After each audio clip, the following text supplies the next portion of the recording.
Hello, curious humans. It's George Howard in the Tuskatorium, my new studio here in my new townhouse. And it's taken me about 2 months to get everything set up. I haven't been inside live. I did a live from Louisiana a couple of weeks ago that you can see on YouTube. But other than that, I hadn't taught live in 5 months. So this is a little bit nerve wracking. But the little bit I did it before last Cosmic Summit, I enjoyed it and wanted to do more. And then I got into the event and this move and all sorts of other crazy stuff. So things are settling down now. And I wanted to give you all an update on Cosmic Summit 2026. I'm also trying out a new platform and I want to see how it works and see whether I can see y'all's comments. Yeah, there we go. Okay, I can actually, well, not sure I'm live or it doesn't show up anywhere. Huh. Can somebody comment? Why wouldn't it show up? I hate this kind of stuff. I'm sorry, whoever is watching this. Um, I don't want to start running my mouth and giving an update till at least I know it's on there. And I don't see anything on YouTube yet, even though it says I'm live. Let me go look on Facebook. Thank you for your patience and feel free to jump if you like. Let's see. Hey, there's something there. Yep. There we go. Let me turn this down. Boom. No comment chat. Hey, there we go. Look. They do feed into this StreamYard. That is so cool, man. Hold on, let me close this other one here, YouTube. I got you, George. Yo, Patterns Talk. Hey. Oh, X. Yeah. Hey, and John Langliness. I only read it, John, but I do know you, brother. I'm just not sure how to pronounce it. But John, long last name. Didn't see you on YT, just saw the update. Huh. Well, I just saw myself on Facebook, but I don't see it on YT either, even though there's a check mark beside it. So thank you for staying with me through this tech check. And as I learn this live stuff, obviously I won't be talking about the platform all the time if I get used to this stuff. Any initial questions? I'm going to give you an update on Cosmic Summit 2026, which is yet to be scheduled, and explain why. Good. Maybe I should call up an X since there's some people on X. Let me see what it looks like on X.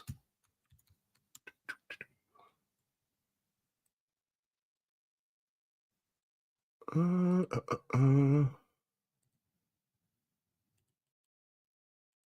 the hell's this stuff work? It's kind of hard to be a live streamer when you don't really know how live streams work. Where do you watch them? Oh yeah. Okay. There's X live. There I am. Fuck yeah.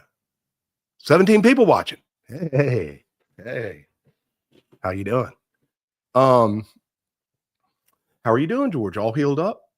What from my ankle last year? For God's sakes, actually, no. It's been year and several months now, and it hurts every damn day because I broke my ankle in 3 places. But not nearly as bad as it used to hurt. And I'm hitting the gym very frequently and hit the gym this morning like anybody cares, but good God, you got to say something on these things. But I'm going to the gym 3 days a week, not just for my ankle, but just to kind of get healthy. I'm about to turn 60. So it's me and a bunch of guys that just turned 60 and are about to, our little peer group are kind of knocking it out, trying to avoid the clock. So here's the skinny on Cosmic Summit 2026, man. And I've put this out a couple of places. I did a blog post, which probably nobody read, a couple of tweets and stuff. But I should have been more active because it's all good news. It's not good news in the sense that, hey, we've got a date and it's June like it's been in the past next year, because I had to delay the scheduling this year for what I consider to be a very good and well-reasoned excuse. And that is, this thing has lost a tremendous amount of money. And it's funny, some people are not comfortable with business people sharing things like that, or particularly if they're on your team sometimes. They're like, well, don't tell them that we're not making money, No one in particular on my team, but certainly in I've seen that happen. But I don't know. I think it's kind of American to say, hey, yeah, getting my clock cleaned. But here's the thing. Here is the thing. It is flexible, right? So first, I'm not going to hold another Cosmic Summit where I get my clock cleaned and lose well into six figures. I am going to get sponsors, and that's on me. The first 3 years we wouldn't really have a effective sponsorship program or any at all. And I've said this 100 times to friends and family and whatnot. But everything from a damn bake sale to a golf tournament to a concert festival has sponsors, and there's a reason for that. It's an essential component of the business model. Not only it's not an add-on. I used to think of it as an add-on, and that you kind of make your money on ticket sales and then go get some sponsors, and that tweaks things up. And I've come to understand, and I'll tell you why I understand more about this in a minute. But well, I learned the hard way that isn't true. It's actually just an essential component of the business model. It's like any other business. It just left a whole big chunk of the way it's supposed to make money off the table. And that's about what I lost in these years, is kind of its potential for sponsorship. So, and I've discovered that. Let's say it's hard to get events funded without sponsors, unfortunately. Yeah, that's right, John. That's right. And that's what happened here. And so it's kind of self-funded, and that's okay. I don't regret a bit of it. I consider myself as having bought something that is the Cosmic Summit, and now I got to make some money with it. I didn't expect such a substantial capital investment, though. But I'm working on getting sponsors. And what I said to myself, I said self and to the team, I said, we got to solve the sponsorship problem as soon as I consider it more or less solved or feel good about sponsors. We're going to do another date.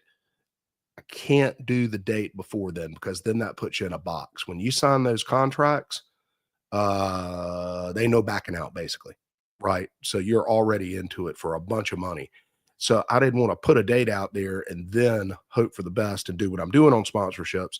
I figured I'm going to get very serious about sponsorships, and if it's working, I'll schedule, and it's working. What we did, Beckett Fusick and I, Beckett of Titan Corporation, who is our media partner and works with several of the speakers as well. I highly recommend Beckett and Titan. We said, let's learn from somebody who knows how this stuff works. So went over the internet, talked to several people, reviewed several different ways, brokers who go get you sponsors and all this kind of stuff, and came up on a group called the Sponsorship Collective. Hope they don't mind me plugging them here. But the Sponsorship Collective is started by a fellow named Chris Bayless, who is quite the expert in sponsorship. You can see him on YouTube.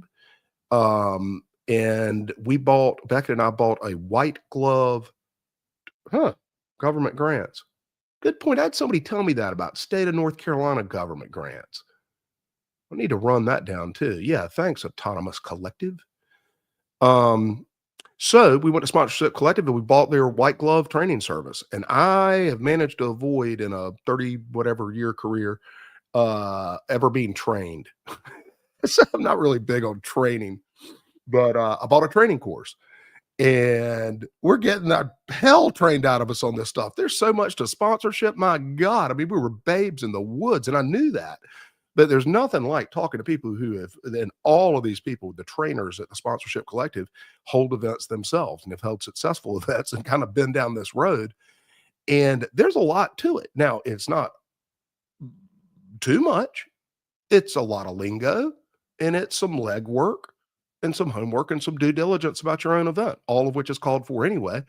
And then you put it together with the lingo, and then you can call those big time sponsors, because you know what your assets are. You know what your activations are going to be. You've got your avatars. See all my lingo stuff? You got all your survey data that feeds into all that other stuff. And then you can begin the conversation. Even as an amateur, at least you're speaking the language of the sponsorship and marketing game.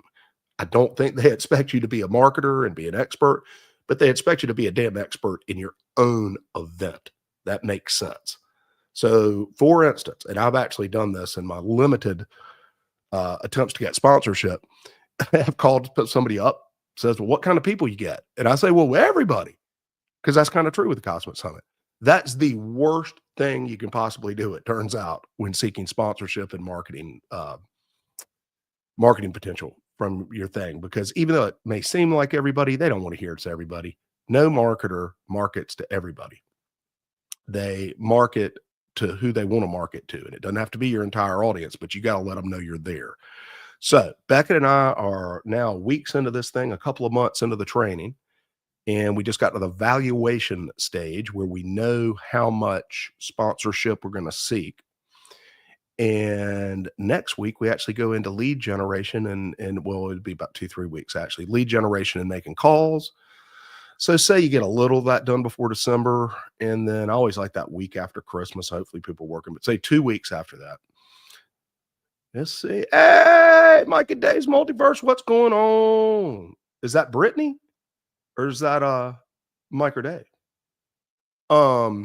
Brittany is the producer of my podcast, the Cosmic Tusk podcast. We rebranded the Foxhole to the Cosmic Tusk podcast for obvious reasons, because that's always been kind of a little moniker of mine. That's the name of my website, old blog from 2010, the Cosmic Tusk. So we figured we would make that consistent, bring a little bit more George, a little bit less Cosmic Summit. But the Foxhole also had no Cosmic Summit thing. It's kind of a cool name, but we're no longer the Foxhole. What's my point here?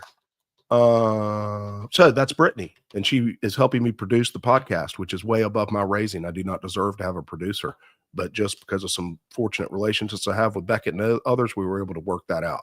So we're putting out a show once a week. Okay, so that's Mike or Dave. They loaned us Brittany. That's how that went down, because Brittany does work for Mike and Dave, and they're actually outrunning me and getting guests that I want. It's kind of fun, and I need to pay more attention to what the hell they're up to, because they're really good guest pickers, and they're also unstoppable. Those guys, just like Matt and Austin's podcast, I kind of saw them start it, and they ain't stopping, and they're gaining viewers every episode, and it's really cool to watch. And we're all kind of at the same stage. Maybe I was just slightly ahead, and then they all more or less met through the Cosmic Summit. And well, not Matt and Austin, they didn't meet that way, but I think the Cosmic Summit helped inspire them to do their podcast. So I highly recommend those shows. And of course, highly recommend my own. Yesterday, we had Brian Corey Dobbs on. Brittany and I had Brian Corey Dobbs of Blue Planet Red, which is his independently produced film, which is now gone on to Amazon. You can find it on Amazon Prime. It's Blue Planet Red, and it concerns Mars. My particular interest is microbial life on Mars, but God knows the man takes it all the way up to those pyramids and all that stuff, which is interesting. It is interesting. But as I say, we've got to prove the extraterrestrial microbes first. First of all, if I was a self-respecting alien, I would not reveal myself to someone who had not found bugs before they had found me.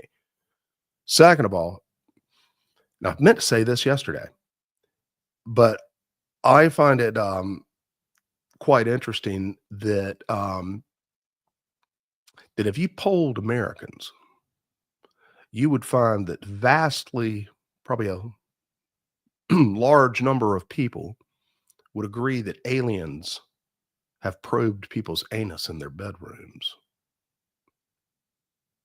That actual aliens have entered bedrooms and probed people's anus. They'll believe that. It may be true. But if you tell those same people that the space station is covered on the outside window with a bunch of biological scum that just kind of floated in there from space, they think you're fucking crazy. Now, who's fucking crazy? Who's getting ahead of themselves with this narrative? Right? There's microbial life in space. Life is absolutely omnipotent, and our ancestry is cosmic, and there are contributions right now coming from space. Viruses floating on in. You go very top of the atmosphere, you go test for viruses and things like that, and yep, they're there. And all the mainstream will tell you is that they're wafting their way up there.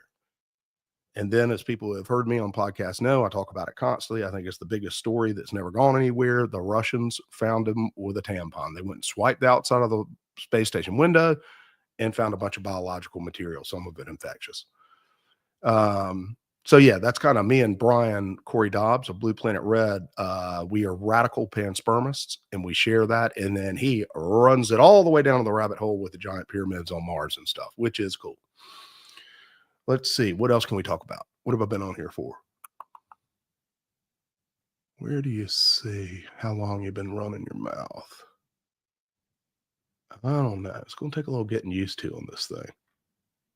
But let's see, what else have I been up to, which is kind of what the Cosmic Summit's up to, which people may have an interest in, is we did the first Cosmic Tusk field trip 3 weeks ago, I believe. And I went down to Baton Rouge, Louisiana to visit my son and see a football game with him down there. He goes to LSU.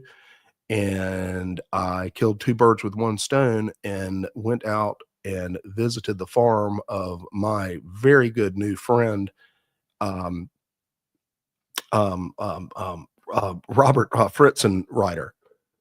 Fitzenreiter of Perkins, Louisiana. And the interesting thing about Robert's farm in Perkins, Louisiana, is 12,800 years ago, it had a roughly 7,000 degree plume of hell touchdown on his farm. 15 minutes. Oh, thanks. I think they'd show you that somewhere. Yeah, so he had a cosmic plume of hell touchdown his yard. It's one of the air bursts of the Younger Dryas, and the first one definitively located. And it's a cool story because his grandfather in the 30s, and for context, in the 1930s, they were just starting to wrap up the debate that Meteor Crater in Arizona, that big bowl, was actually because something came from space. Okay, so remember, the whole idea that things come from space and leave big wounds behind is not even 100 years old. Okay, so but during that period when that was being argued about it, Granddaddy Fritzenreiter, he said, "We got a crater in the yard, boys."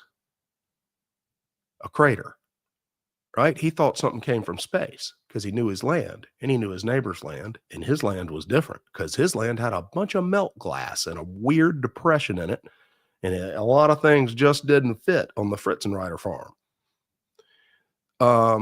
So they all grew up thinking something slapped the backyard from space.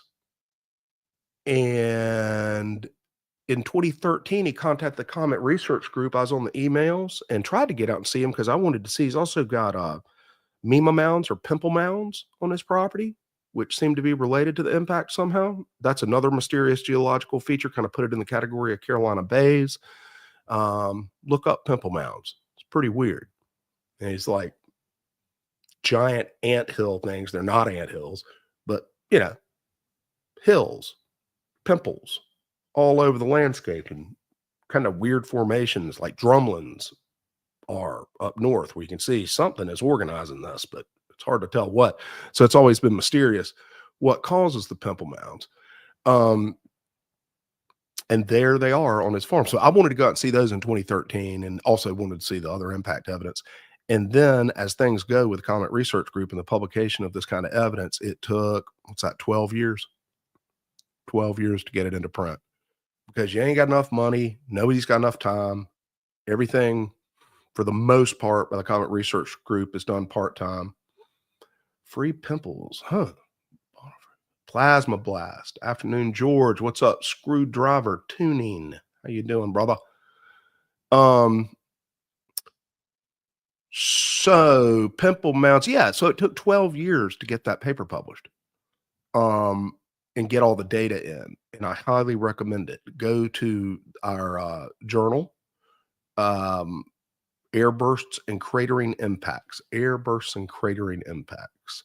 Maybe I could have a little fun with, let me do a little share here. Airbursts.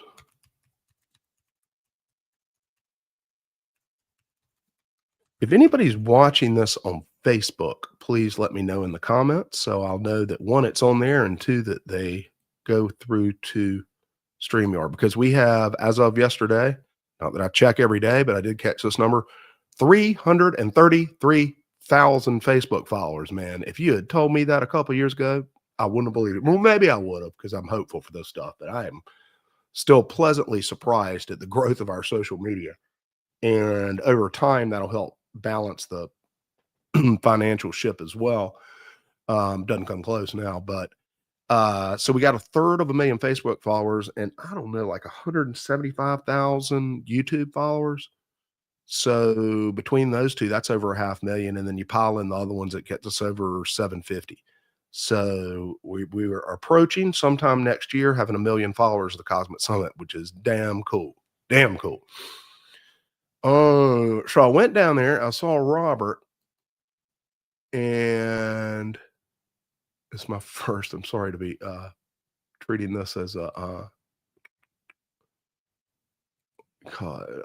guinea pig, but I'm learning live here, folks. Airburst and cratering impacts. Boom.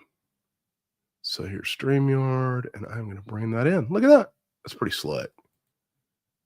So I highly recommend this journal. And this journal was founded by some in and some out of the Comet Research Group. And people may say, well, you're just publishing in your own journal, or you've got editors in there and that kind of stuff. First of all, it's being done responsibly. Second of all, we paid our dues. For God's sakes, 2 decades almost of sending very fine papers into supposedly distinguished journals and having them mauled and watered down and rejected. And then ultimately, or we wouldn't all be here, persisting and managing to get this stuff finally published, despite it being perfectly legit evidence. But it's tough and it's not in your control. And we had great success with it. So at several publications, Nature, PNAS, we have the all-time most popular scientific papers that they've ever published. So we did kind of win that war, but then the uncertainty of getting through that process and the whole retraction thing and all of that is so frustrating that started an online, more or less open source journal, and it's quite a success. Look at that. It's got 500,000 views already. Right. And then all these papers down here. And there's the one that was the subject of my field trip. Evidence of a 12,800-year-old shallow airburst depression in Louisiana with large deposits of shot quartz and melted materials. That's what he found in his backyard. Beautiful part of Louisiana. Spent a lot of time down there. That's why my kids went to school down there. Look at those big old rocks, melted rocks. Or melted material that is conglomerated into what now one can only call a rock, but is actually a teardrop from hell. 7,000 degrees. Do you know how hot that fucking is? You ain't never seen something 7,000 degrees. It would melt a car into a puddle in an instant. So despite not digging out a crater because it's an air burst, but I don't even like that term. Think of it as a cosmic plume that comes down. Very hot, fast, concussive plume. And it's going to melt the surface of the ground, kick a bunch of stuff up, raise some hell. But it's not going to particularly stick out a few hundred years later. So we don't know.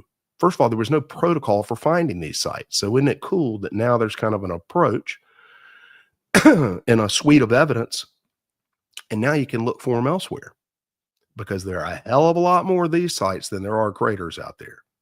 Just think of the numbers. There are a lot more sized objects that would create such a cosmic plume, many more, like orders of magnitude more than would excavate a crater. So humanity has endured those for thousands of years, possibly in swarms, probably and almost certainly related to the Torrid meteor stream and others. And the Tunguska event was such a plume. So Robert kind of had a fresh Tunguska in his yard. Makes sense. But there are not many of them. So you know how many there should be, though? This is just a rough estimate for some of the wise men of the Comet Research Group. Actually, I think it was, and he is a wise man in the Comet Research Group, but I think his astronomer Bill Napier in the UK. And I asked Bill a few years ago, I said, Bill, how many of these things, how many of these airbursts probably happened? And there would have been crater forming events, right? And there would have been probably just simple material up there that looked like a shooting star. But he said 4 to 6,000 in about 6 to 12 hours, 4 to 6,000 of them. And they're out there. Comet Research Group is already on to 2 more that they're very slowly working their way through. But what I would like to see is more general understanding that these things are out there, that one has been found, that there are many others, and then have people get interested in going out and finding them. I think we should have kind of a plume hunt, and it's going to take a few years to develop, but I think something like that's going to happen. So yeah, went out to Robert's farm. Here, I'll show you some pictures. I don't know. It's weird. My Google Photos, I mean, I've got them all in a, well, hold on. I sent them to myself.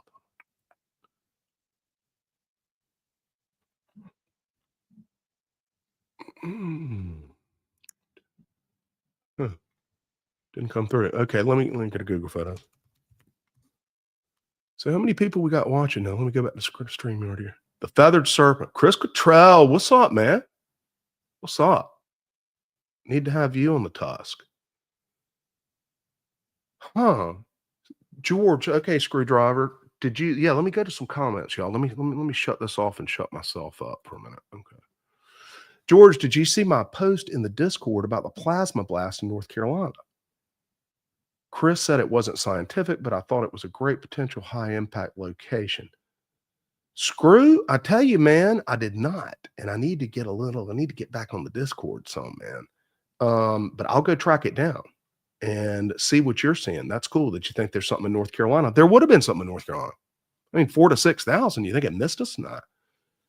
And next year's events. Okay. Again, how this is going to go is I'm going to get the sponsors, but not all of them. I'm not looking to get it all wrapped up because, first of all, you couldn't do that without a date.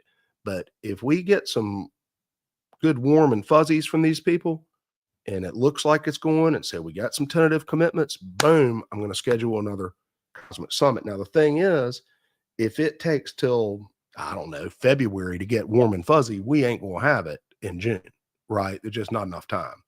So after a certain point, and we haven't quite reached that point, like if right now somebody popped up with a couple $100,000 in sponsorships, I think that we could hold another one in June and pull it off. But if we go another month or two, we're going to have to start pushing that out later in the summer, maybe early fall, whenever. But we're going to try to do it in 2026. But most important, there will be another Cosmic Summit. But like impacts, we just don't know when. Let's see, next year's event was imagine the world's ice blasted into orbit from the squatter, then returned to Earth supersonic. Yep. Imagine that quite a bit, as has Chris Cottrell. Well, I wonder. Okay, for the hell of it, I will go in here.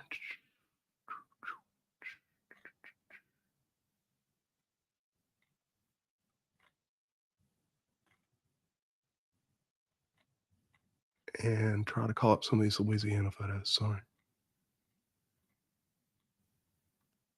Why are they not popping in? Hold on. Oh, here we go. Let's see. This is the Perkins plume. Get rid of this. Stop screen. Share another one. This is pretty easy. I like StreamYard. I don't even know what I'm doing. I managed to move my way through it. Google Photos. Add to the stage. Okay. Now, I don't have any selected, but let's just kind of start like, I'll start in the morning. It's like pulling up there. Oh, there's my son. The night before. There's Perkins Place. Look at that. That's his shed. You gotta like it. Great guy. There he is. Robert Fritzenreiter with a big old chunk of hell in his hand. Look at that. There are constituents and minerals and whatnot in those conglomerations that don't melt unless you reach temperatures like Walter 4 and Eubanks 5 and 6, Robert 7,000 Fritzenreiter. degrees. That's how Ryder. you know that it got that Ryder. hot, because something ain't gonna Usually. melt unless it's that hot. There's his buddy, Walter Eubanks. Okay, here we are. Good to see him again. And then we just fooled around the farm all day, and he showed me a bunch of pictures and crazy shed stuff. It was an absolutely beautiful day. And we rode around back there in the crater. That's the rim. It's going to be perfectly straight. And they come together right here, like something slammed in, and it's perfectly straight for some reason. And where are we now? We're right here at the opening of it. Okay. This is the hill that we're on, and this is all grown up with vegetation. That line across it is an old tram where they put the steam engine. They went across it to take all the longleaf pine. But you can... Let's see. How do I... There we go. It's really mostly video because we're going to... that is kind of the center of that crater thing. Just a weird, anomalous, rimmed, irregularly rimmed depression out there. And when you dig into the soils, as Robert has spent a good part of his life doing, you find a bunch of weird stuff. So I took a lot of video because we're going to clip it up, you know, obviously into online material.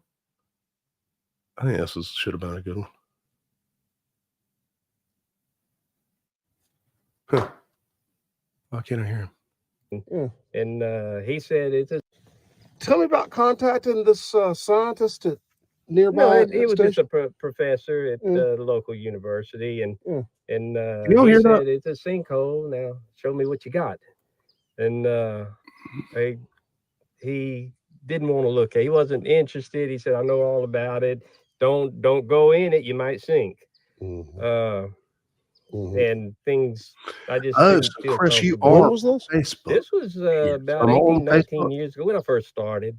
So your interest has been intense enough so that nearly 20 years ago you were going to speak to people about this. Yeah. And I couldn't get anyone to listen, and I just about gave up. And then Dr. Professor Cord Ernsten said, let's look and see what you've got. And he kept me going. Yeah, he kept it. And then he got in touch with the Comet Research Group. He did. Ernsten suggested, he said, I've taken about as far as I can go. He said, you got something here. He suggested that I get in touch with Alan West and said, they've got this, they've started this Comet Research Group.